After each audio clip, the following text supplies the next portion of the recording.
हे guys, welcome to my blog. तर तुम्हाला तुरीच्या शेंगा माहिती आहे का? या सीझनमध्ये तर त्याला उकळून खाल्ल्या जातो. मग नंतर माझ्या घरी पण उकळल्या होत्या आणि याच्यामध्ये पोपटीच्या शेंगा पण मिक्स केल्या जातो. पण माझ्या घरी आणल्या नव्हत्या, पण मला तेवाला खूपच जास्त आवडते. नंतर जाम वगैरे मिळाला, याला काही वेगळं करून खायची खूप इच्छा होती, म्हणून मी तिखट वगैरे टाकलं, नमक टाकलं, त्याला छान मिक्स केलं.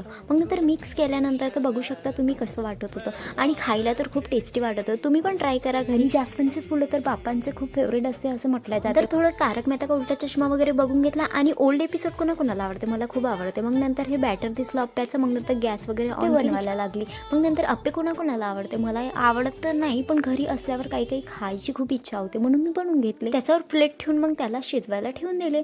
मग नंतर थोडी मस्करी वगैरे करू म्हटलं, बॅगा वगैरे चेक करू म्हटलं. मग नंतर ताईची बॅग चेक केली तर बापरे, हे खायचं तर खूप सामान होतं.